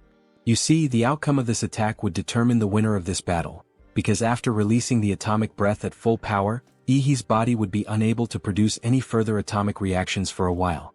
On the other side, Lu Qingzhu, who had already abandoned any attempt at defense, unleashed her strongest attack, the Shenhuang martial arts technique Hunyuan Jade Finger, supercharged by the power of her Nether Sparrow bloodline, the Netherworld Bloodthorn. This created an explosive counterattack of equal force. The jade-colored tips of her fingers condensed with destructive purple-red energy, and Lu Qingzhu pointed directly at the oncoming atomic breath beam. The dark purple wings behind her surged forward, giving her the full momentum she needed to split the beam of atomic breath. The two devastating forces charged straight at each other, headed for an inevitable collision. At that very moment, outside the arena, everyone watched with bated breath as the host announced with excitement that the sheer power of the clash had already surpassed what either warrior could control. The examiners, aware of the danger, immediately reinforced the arena's barrier to its maximum using martial energy. On the other hand, the mayor was not pleased with Lu Qingzhu's strategy of using an offensive technique to counter Yi's atomic breath. In his eyes, no matter which of these two geniuses suffered an accident, it would be a loss not just for Anqing but for the entire Xia kingdom. Therefore he decided to intervene, not to stop the match, but to ensure that neither Yi nor Lu Qingzhu became collateral damage. They had proven themselves to be far too important for their city to suffer such an irreversible loss. Activating his genetic earth magic, the divine leyline wall, the ground shook as three thick, towering walls blessed with his martial energy rose up in an instant, blocking both the atomic breath and the netherworld bloodthorn. In the next moment, the stone walls shattered, and a dazzling explosion of multicolored light engulfed everything. As the radiant burst of energy swept through the arena, the martial arts shields projected by the examiners began to collapse one after another under the overwhelming force. Dust and smoke filled the entire arena, spreading out to cover a massive part of the stadium. Seeing the aftermath of the collision, the audience quickly realized that had the mayor not stepped in, many of them would have been caught in the blast and possibly killed. Meanwhile, the mayor stood at the edge of the smoke-filled arena, his expression solemn. Although he had managed to summon three divine leyline walls in time to slow down the full-force attacks from Yi and Lu Qingzhu, the process had been too rushed. The walls weren't as strong as they normally would be. In the end, they were broken down one after the other by the force from both sides, allowing Yi's atomic breath and Lu Qingzhu's netherworld bloodthorn to inevitably collide. You see, if anything were to happen to either of these two prodigies, even resigning from his post would not be enough to quell the public's fury. In the hearts of the Xia people, a martial arts genius carried the same appeal and influence as a top celebrity. At that moment, inside the arena, a slender hand came into view as fresh blood dripped continuously onto the ground. The hand clearly belonged to Lu Qingzhu, whose entire left arm had been severely burned and mangled. She looked utterly miserable, crouched on the ground, with her wings completely scorched away. The martial power of her magical beast's true form had also been completely depleted, leaving her unable to transform again for the time being. But even after all this, Lu Qingzhu still didn't want to give up. She pushed herself, trying to summon the will to continue fighting. And just as she was about to rise to her feet, he emerged from the thick, dusty smoke, his presence suddenly towering over her crouched figure. He told her that if she didn't get rid of the nuclear radiation inside her body, she would end up crippled in the future. Lu Qingzhu fell silent for a moment. She clearly remembered that her move had hit her opponent directly, so why was he virtually unscathed? After a brief silence, she finally spoke.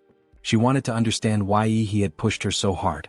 She had never wanted to fight him this seriously, so why did he force her into it? He squatted down and looked her directly in the eyes. He asked whether she truly didn't want to fight him, or if she was just being rebellious, refusing to admit her own competitive spirit.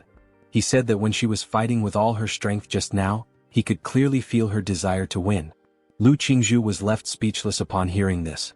But as she reflected on the battle, she slowly came to understand that he was right.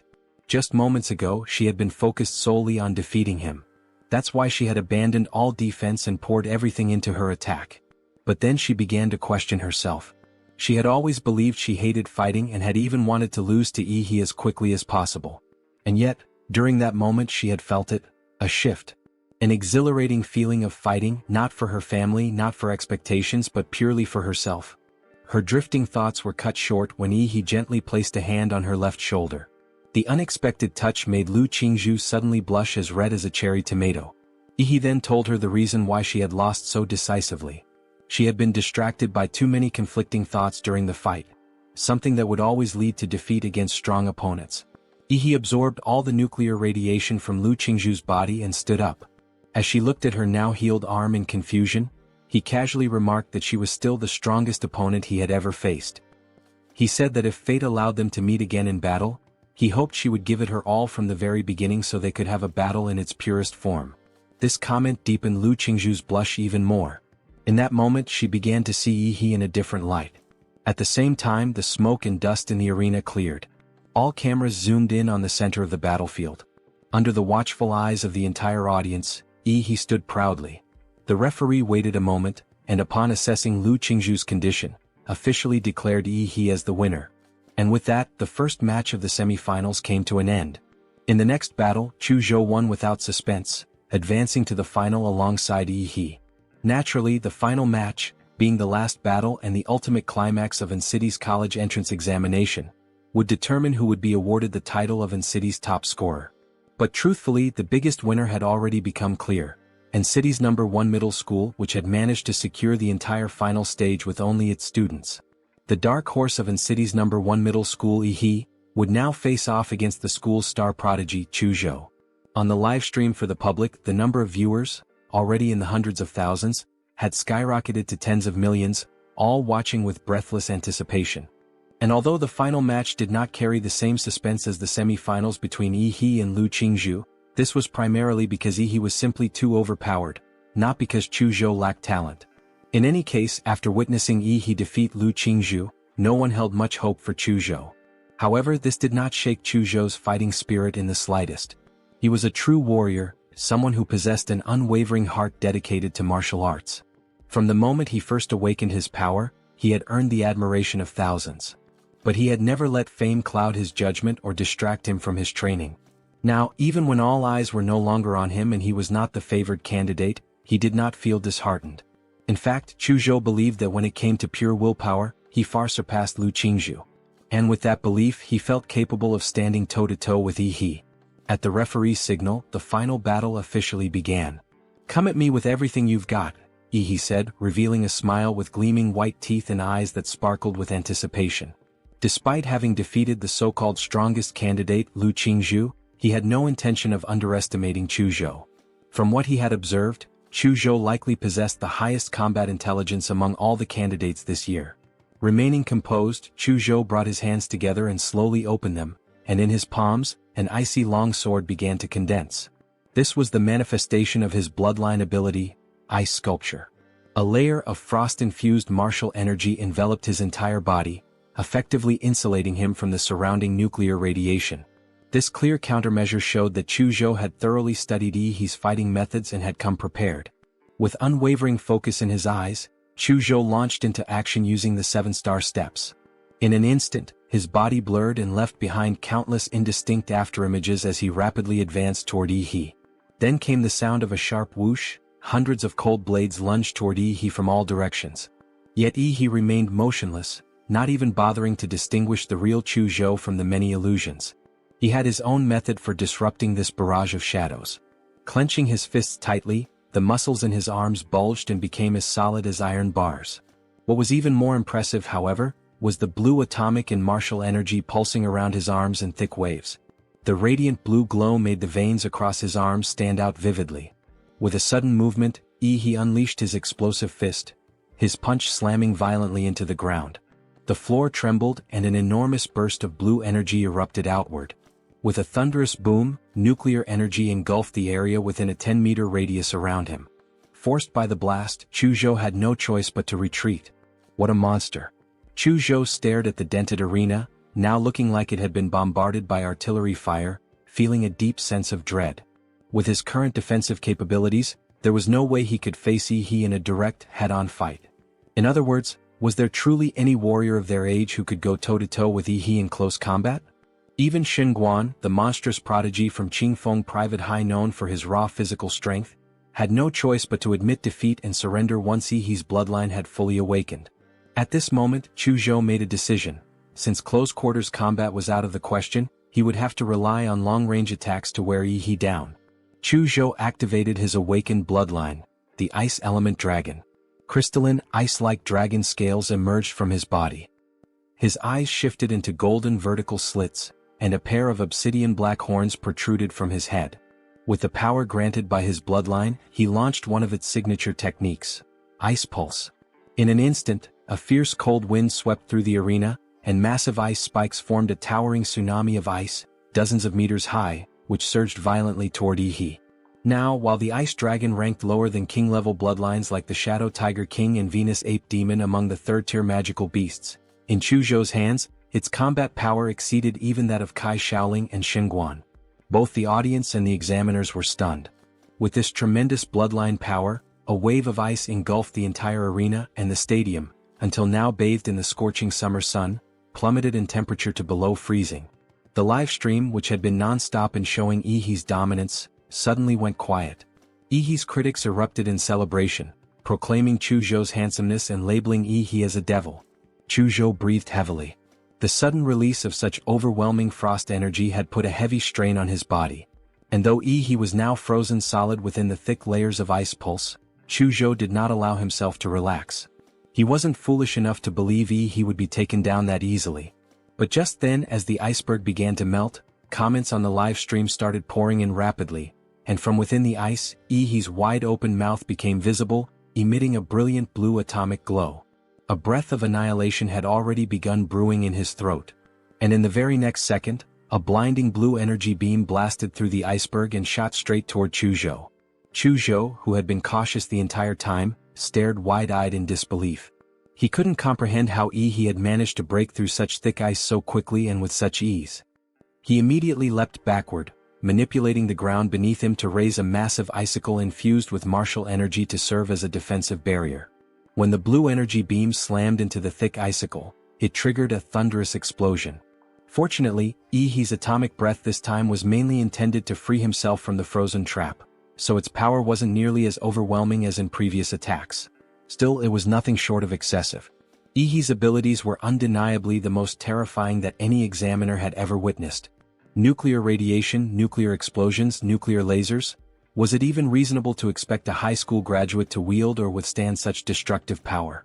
The melted ice evaporated instantly under the intense heat radiating from Ihi's body as he stepped forward, once again clad in his signature nuclear light battle form. The atomic reactions within Ihi's body accelerated, and a layer of dazzling blue flames enveloped him entirely. Any ice within 5 meters of him vaporized into mist. It truly seemed as though Chuzhou's ice-based power had been completely countered. He strode forward toward Chuzhou, leaving behind scorched, melting footprints with every step. No matter how Chuzhou activated his ice-attributed bloodline to attack, it was of no use. The difference in power was simply too vast. So far, only Lu Qingzhu had managed to face he head-on in this form. Even Xinguan had chosen to surrender directly. Still, Chuzhou wanted to give it a try. His golden dragon eyes glinted as he stared intently at He. He informed his overwhelmingly powerful opponent that the next move would be his final one, the current limit of his martial arts ability, something he had originally reserved for a potential clash with Lu Qingzhu. Chuzhou closed his eyes, shut off all 5 senses, and pointed the ice sword in his hand straight toward the sky. A layer of frost spread across his body, and the crystalline dragon scales gleamed even more brilliantly than before. This marked the full release of his bloodline's power. A singular, destructive sword intent emanated from him. The first to react was the mayor, whose face showed a look of shock no less intense than when he had seen Lu Qingzhu perform the Shenhuang martial technique. This is sword intent, he thought silently, stunned. But how old is Chuzhou to already have reached this level of strength? Accompanied by a sudden, chilling wind, Chuzhou lunged at He. A high-pitched dragon's roar and the sharp, ringing tone of a sword echoed throughout the arena. Drops of fresh, hot blood fell to the ground, sizzling and burning small holes where they landed, as He displayed his slightly injured hand. There was a sword wound on the back of his hand, deep enough to draw blood. But the torn flesh began to twitch, and soon that familiar blue glow returned, indicating that it was slowly healing itself. Calmly He told Chuzhou to wait until he could get a better sword. Only then might he have a real chance to cut through his skin properly. Chuzhou's eyes widened in complete disbelief as he stared at the shattered remains of his ice sword. He knew without a doubt that he had lost. Yet curiosity compelled him to ask He how much of a chance he had really stood. "Well, your chance was slightly better than a desperate sycophant's," He replied. With a soft sigh, Chuzhou raised his hand, looked toward the referee and announced his surrender. And with that, he was officially declared the winner of City's college entrance examination finals. The audience erupted in cheers and viewers across every livestream platform burst into celebration, especially He's countless fans. It was almost unbelievable that the dark horse of this year's exams had truly remained the dark horse until the very end. He's name and face appeared on every billboard, every news station, and every streaming platform as netizens flooded the internet with praise and adoration for the city's champion. Everyone now understood that the standard of this year's City college entrance exam was far higher than in previous years, and that He, who had emerged from such fierce competition, was unquestionably the strongest top scorer in Anqing's entire history. No one would be able to surpass him in the future. Back in the stadium, the crowd chanted He's name over and over again. The mayor stepped onto the stage to join him. The host also quickly made his way up, and with barely contained excitement, began to make the official announcement. To all the viewers who have been following the 24th college entrance examination in Anqing City through on-site and the live stream, after 3 days of fierce and bloody battles, the top scorer of Anqing City's college entrance examination has finally emerged. He is He, a student from Ant City's No. 1 middle school. "Student He," the host said, "I've heard that your strength was something you built up gradually, catching up from behind and accumulating power over time. Now that you've secured the top spot, do you have anything you'd like to say?" He was momentarily stunned. He thought to himself that this host was truly a refined and cultured person. Even the way he described what was basically cheating sounded so tactful and elegant. "First of all, I want to thank my teacher. He was the one who didn't give up on me and kept encouraging me when I was at my lowest. That's what gave me the will to keep fighting." At that very moment, somewhere else, the homeroom teacher watching He's speech via live stream began to shed tears, feeling deeply unworthy of the praise he had given him. In truth, he felt he had completely failed in his duty for not noticing this monster of a student until just before the college entrance examination. Just as he was about to continue speaking, a lean middle-aged man suddenly appeared among the audience, waving his hands energetically to get He's attention. But when he realized that he had no intention of acknowledging him, he raised both hands and made a 2 gesture. 2 million. The middle-aged man mouthed the words clearly. It was the principal of Ant City's No. 1 middle school, offering a 2 million scholarship in exchange for he promoting their school. And just like that, the money-loving hyena's tone changed completely. "Also, I want to thank my alma mater and my principal. Without his wise leadership, we would not be standing here today." Originally, he had no idea what else to say, but the principal's unmistakable cues helped him understand how to wrap up the award speech perfectly. Finally, I want to thank myself. Without my hard work and intelligence, I would never have achieved such glory today. Seriously, this bastard didn't even blush while telling such blatant lies. But unexpectedly, right at that moment, the system chimed in to congratulate him for earning the title of champion. He would be rewarded with a random template ability. His eyes widened in surprise. It turned out the template came with an achievement system as well. He was dying to check out what kind of new ability he had just earned, but considering the ongoing award ceremony and the tens of thousands of eyes currently watching him, there was no way he could examine it in detail just yet. It seemed he would have to wait until later. Meanwhile, in the stadium hallway, a swarm of reporters had already cornered IHI, cameras and microphones closing in from every direction. IHI, was there a lot of pressure winning this year's championship? How did you manage such rapid growth in just 6 months? Will you be applying to Capital Star University? IHI raised his hands in surrender, exasperated. Please stop chasing me. I really need to pee. But one sleazy-looking guy shoved a phone in his face, smirking. IHI, quick question, between Lu Qingzhu and Kai Shaoling, who's prettier? Or are you more into Xingguang? Or maybe, Chuzhou? Nope, I'm out. IHI bolted like a rocket. He had no time for weird fanservice interviews. After finally shaking off the media mob, he slipped into the empty basketball court and caught his breath. His eyes lit up with excitement. So the template isn't a one-and-done deal. I can unlock more through the system? This is insane. I love it. Just then, a calm voice spoke behind him. IHI, congratulations on becoming the top scholar. IHI jolted in surprise and spun around, thinking another reporter had tracked him down. The man took off his hat and smiled. Relax. I'm not with the media. I'm from Capital Star. Let's talk about something a bit more confidential, like the gene lock. IHI froze. Gene lock? He hadn't unlocked anything called that. All his powers came from monster templates. Could this guy know his secret? Who was he? From what little memory he had of the original host, that term had only ever come up once, spoken by his supposedly ordinary father. The man pulled a file from his bag and said with a smirk, Tell me, aren't you curious? Your father, just a regular taxi driver. How would someone like him even know about something like a gene lock? IHI raised an eyebrow. Wait. Could my old man actually be some kind of hidden expert? The man handed him the file. Due to your unique status, Capital Star has authorized the release of a restricted document. IHI opened it, and his eyes widened as he read. Project Prometheus, once a dominant force in Blue Star's biological gene research. After a classified incident, the institute was blacklisted by multiple nations. Its key researchers went underground, erasing their identities. The gene lock was one of their most ambitious experiments. IHI slowly closed the file, realization hitting hard. So you guys think my regular OL cab driving dad was actually a senior researcher from Prometheus? And me? I'm one of their secret experiments. IHI, please don't worry. The man in the trench coat spoke gently.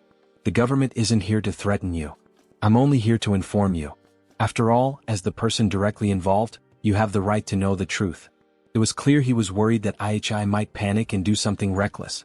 You're now part of a national-level cultivation program. Your safety is our top priority from this point forward. IHI stared at him, completely deadpan. Bro, I'm probably calmer than you right now. Seriously. Then, in the blink of an eye, his expression shifted into smugness. Ugh, fame is such a pain. So much attention. So many questions. Society really does revolve around status, doesn't it? The man blinked in silence, then turned and walked away without another word. The moment he was gone, IHI rubbed his hands together, eyes sparkling. Finally he's gone. This exam run was a total jackpot. Top university offer, $2 million in scholarship money, another $800K in bonuses, and most importantly, a new template draw. Here I come. Without wasting a second, he summoned the system interface and hit the draw button. He knew full well that legendary tier templates like Godzilla were incredibly rare, but he still couldn't help hoping for another miracle. A swirling black vortex appeared on the screen, filled with monstrous growls and echoing roars, like a cursed vault sealed with ancient beasts. IHI stared in awe, mouth slightly open. A moment later, the result appeared. D-class template. D-class template. Colossus-type humanoid bloodline abilities. Maximum size increase, up to 60 meters. High-pressure steam emission. Evolutionary path, proto-giant hybrid. Compatibility, 1%. Ihe's eyes gleamed brighter with each line. So template abilities can stack. If I combine the Colossus-type humanoid with the Berserker Emperor Mothra, wouldn't that make me the true king of monsters? Meanwhile, inside a quiet villa. Brother Hualong, are you saying you're turning down all your missions? That's right. Cancel everything on my schedule. He ended the call. The only sound left in the room was the faint audio coming from a TV broadcast. Hualong took a deep breath. His index finger began tapping rhythmically on the redwood table. Tap, tap, tap. Before long, a dent had formed where his finger kept striking. His younger brother, Hua Peng, had been missing for over half a month. The search team dispatched into the Mystic Zone came back empty-handed. Not even a body. And that was from an S-rank hunter, an experienced veteran of the Forbidden Realms. Hualong didn't need confirmation. He already knew, his brother was dead. What was worse, the scene had been cleaned. No traces left behind. No mistakes made. Still, the rescue team hadn't come back with nothing. At Hua Peng's last known location, they recovered some samples. Testing showed traces of nuclear radiation. Hualong's eyes remained fixed on the TV screen. It was replaying footage from the Anqing Martial Finals. The image froze, Ihi unleashing a blinding blue beam of atomic breath. "Little brother," he murmured, "I told you to stay away from the underground, to quit that life. Why didn't you listen? Before Mom passed, she made me promise I'd look after you. Now I can't even find your body." He closed his eyes, heavy with sorrow and guilt. Then the TV announcer's voice rang out, "Final winner, Ihi of Anqing First High." Hualong opened his eyes slowly, bloodshot and deathly calm. A rare genius, no doubt. Capital Star University will definitely come calling. But too bad, they won't get the chance to see you enroll. Today, Ihi was planning to enter a Mystic Zone to test his new theory, combining the Godzilla template with the Colossus type in actual combat. But just as he was getting ready, he received an unexpected letter from Chuzhou. The message read, "Ihi, according to the Capital Research Institute, a new mystic rift is projected to open today at 3 p.m. in Red Tree Mountain, on the outskirts of Anqing. The estimated danger level is C-class. I intend to investigate. Would you like to team up?" Chuzhou. Ihi's first reaction wasn't even about the Mystic Zone. No, he was just shocked that Chuzhou still sent handwritten letters, in 2024.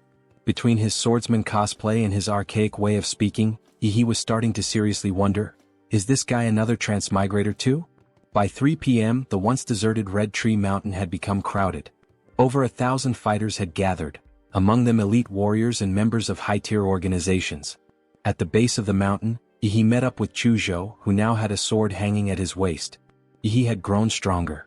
Ihi was surprised by how sharp Chuzhou's senses were. After all, he had spent part of his prize money on several gene serums, which had boosted his compatibility with the Colossus template to 35%. Sure, it was only a D-class monster, but it developed quickly and delivered results just as fast. Definitely worth the investment. While waiting for the rift to open, the two of them chatted casually. "So, Chuzhou, what university are you aiming for?" "Capital Star University." There was something off in Chuzhou's tone when he said it. He noticed but didn't ask. Instead, he simply smiled and replied, "Guess that makes us future classmates." Just then, the crowd around them suddenly erupted. The mystic rift was opening. A piercing screech echoed out from within the rift. The next moment, a monstrous bird with 3 twisted heads and pitch-black feathers forced its way halfway through the portal. This was clearly a high-tier beast. It had muscled its way to the front of the horde and become the first creature to emerge from the rift. But unfortunately for it, what waited on the outside wasn't prey. It was over 1,000 armed warriors, fully geared and ready. Kill? The mountains rang out with the roar of unified battle cries. No one hesitated. The fighters surged toward the monster like a tidal wave, completely indifferent to the fact that it was still stuck halfway in the portal. The 3-headed bird thrashed in panic, each head flailing as it tried to retreat, but it was trapped. Within seconds, its massive body was trampled, crushed under the weight of boots, blades, and deafening war cries. As the saying goes, the early bird gets the beatdown.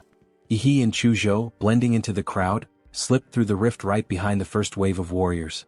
On the other side, they were greeted by a breathtaking sight. A forest of colossal trees, each one towering over 100 meters tall, rising like skyscrapers that pierced the sky. Suddenly, a thick, metallic stench of blood rushed into Ihi's nostrils. He looked ahead. The entrance to the rift had already become a battlefield. A small-scale beast tide was crashing into the newly arrived warriors.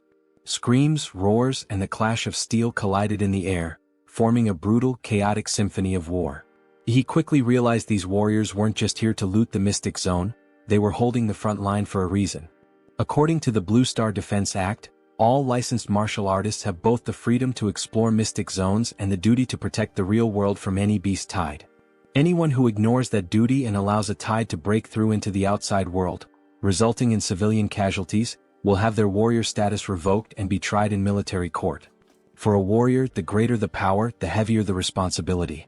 He and Chu Zhou joined the front line, pushing back against the incoming wave of beasts. Chu Zhou activated his bloodline, unleashing waves of icy energy that froze the beast's legs in place, locking down the path ahead. Suddenly, a beast lunged at him from behind. In a split second, he launched his atomic detonation fist, blowing the ambushing beast into a cloud of mist and melted flesh. "Watch your back," he said, completely unfazed. Then, almost lazily, he added, "These Mystic Zone beasts? Not a single one of them can put up a decent fight." Behind him lay a scorched battlefield littered with smoldering corpses. Chu Zhou was stunned. He had been carefully holding the line, struggling to contain the tide, while he had already wiped out an entire section of monsters by himself. The creatures he killed weren't just burned, they had been dissolved as if every cell in their bodies had been disintegrated from the inside out. That was the horror of atomic radiation. Silent, invisible, and utterly destructive. And now, for the first time on an open battlefield, he, the walking nuclear disaster, was finally free to unleash his power without restraint.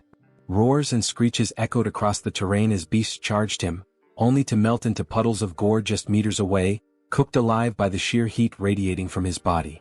Elsewhere on the battlefield, warriors locked in desperate melee glanced over their shoulders, only to see the fighters behind them already relaxing and wiping the sweat from their brows. "Wait, that's the top scorer from Anqing's entrance exams." "The what? Wasn't he just a trainee? How's a kid soloing entire monster waves?" "You didn't watch this year's entrance exam broadcast?" "Nah, who wants to watch high schoolers fight?" "Idiot. That high schooler could mop the floor with 10 of you." As the battle dragged on, exhaustion became visible on the warriors' faces. Then someone shouted, "Drive the beast toward the top scorer." And just like that, the battlefield evolved. Everyone instinctively shifted formation, using Ihi's nuclear radiation field as a natural death zone against the monster tide. No one knew how much time had passed. Then, a signal flare exploded in the sky. Eyes dulled by fatigue suddenly lit up. Decapitation confirmed. The alpha beast is down. "We did it. The tide is breaking.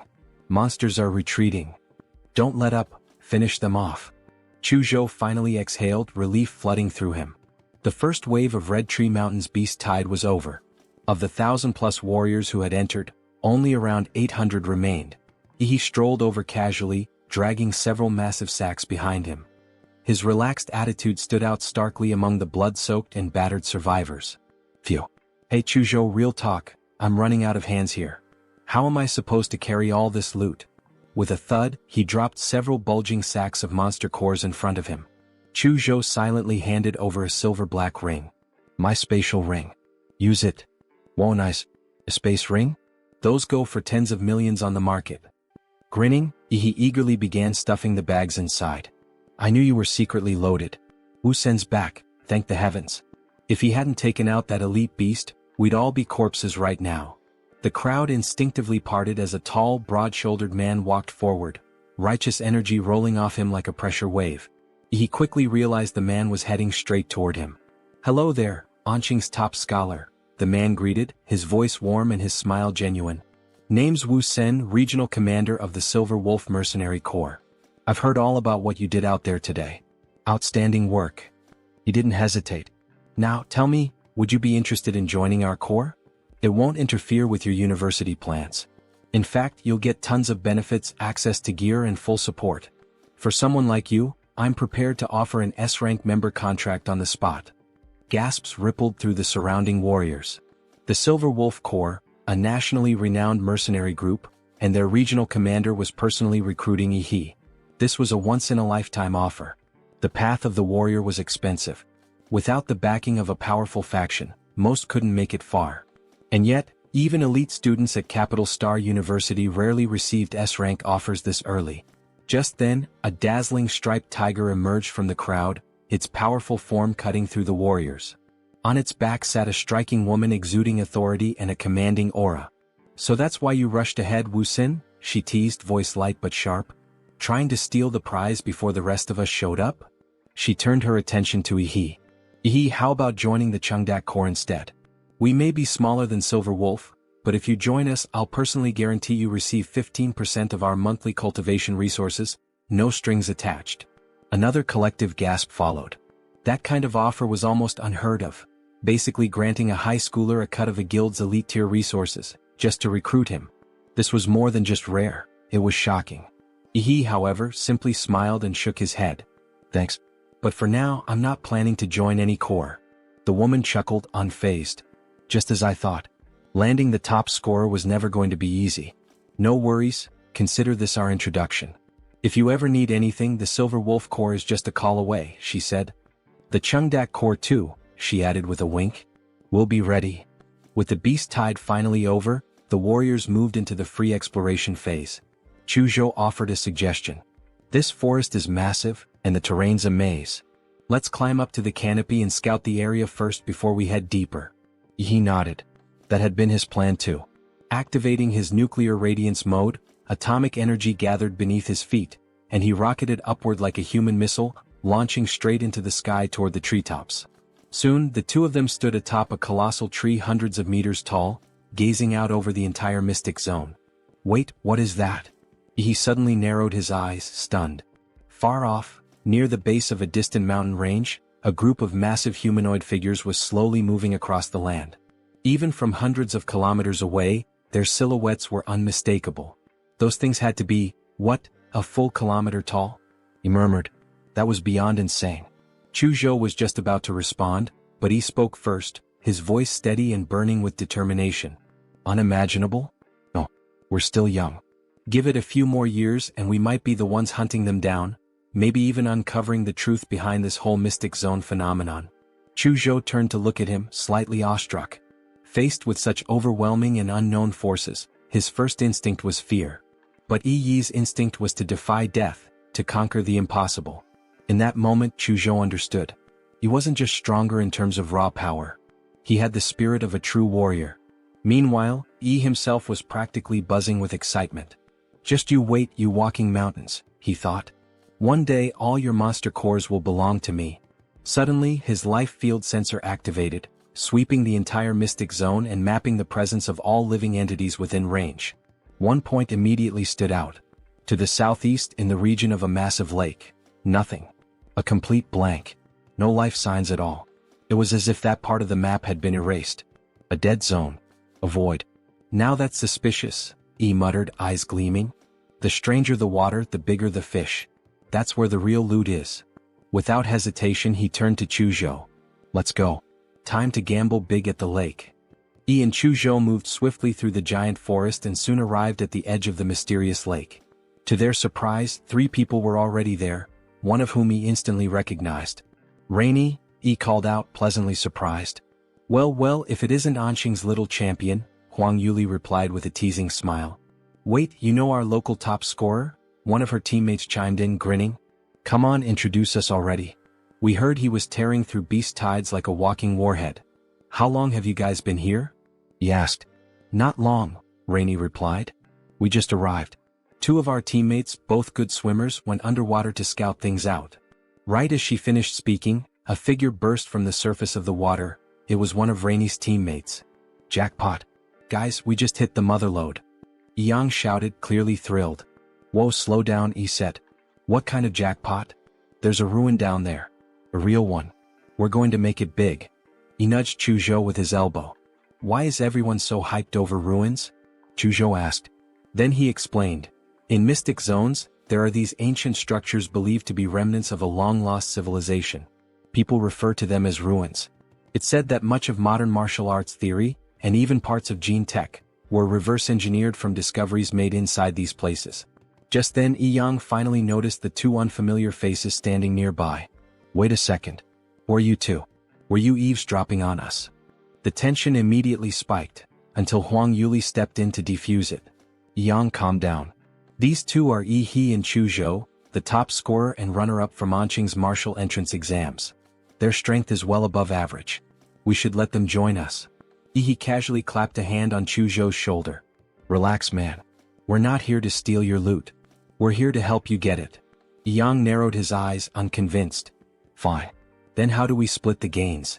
We're not part of your team, Yi He said smoothly. So we'll take a cut based on what we contribute. What we earn, we keep. Yang looked clearly annoyed but wasn't foolish enough to start trouble with two rising stars. He scoffed. All right, you're in. But don't try anything shady. Got it? With that settled, Yang dove into the lake, leading the way. The others followed one by one. Thanks to their enhanced physical abilities and lung capacity, all 6 warriors were able to dive roughly 30 meters deep. There Yang found the marker he had placed earlier and led the group into a submerged tunnel carved through rock. That passage leads to the ruin, he said. Once they surfaced inside the cave, Yang immediately looked around. Where's Li Wei?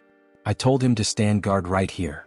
Maybe he found something and decided to keep it for himself, one of the teammates muttered, clearly irritated. Yang pulled out his radio and tried to contact Li Wei several times, but received no response.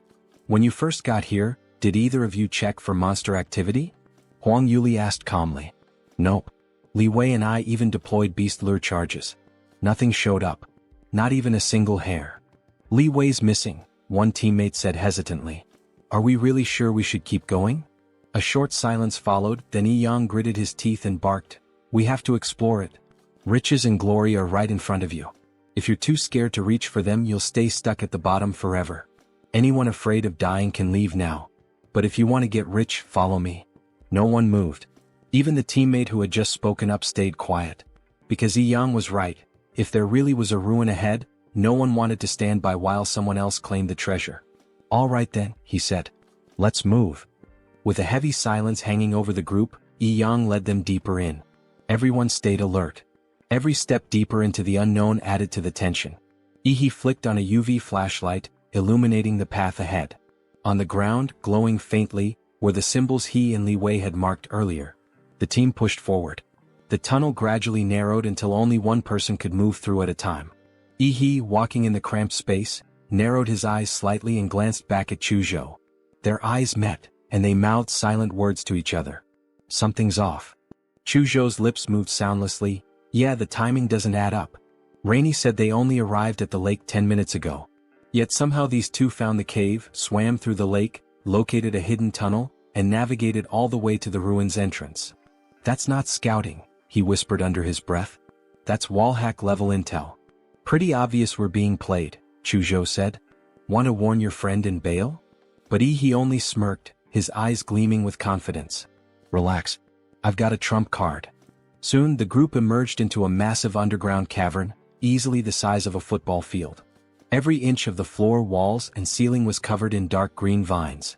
But what made their blood run cold were the things trapped within those vines, dim, lifeless monster cores and piles of ash where living creatures had been reduced to dust. No wonder the lake had been so eerily quiet. Something here had already devoured every other predator. Huang Yuli's expression darkened instantly. Her voice turned cold. Yang, where's the ruin you promised? A piercing scream cut through the air. One of her teammates was pointing in horror toward the far side of the cavern. Suspended in midair, wrapped in thick vines and pierced straight through the chest, was a mummified corpse. Judging by the clothes, it was Li Wei. Huang Yuli and another woman stumbled back, faces pale and horrified. Yang, meanwhile, collapsed to his knees, clutching his head and muttering hysterically. The ruin, it was supposed to be here. Li Wei's dead. How did he die? The vines. The vines. Suddenly, clarity flickered in his eyes. His voice broke into a desperate shout. I think the vines got to me too. Splat. His head exploded like a firecracker, spraying blood and shattered bone everywhere. From the ruined remains, several vines slithered out, twisting through the air like demonic tentacles. Yang. Huang Yuli screamed, her voice cracking with disbelief and horror. In that instant he acted. He unleashed a devastating atomic breath right at the threat. Boom. A blinding beam of blue energy tore through the air, vaporizing the upper half of Yang's body along with the writhing vines that had infected him. Yi's eyes were cold, his tone even colder. I didn't expect a monster with this level of intelligence.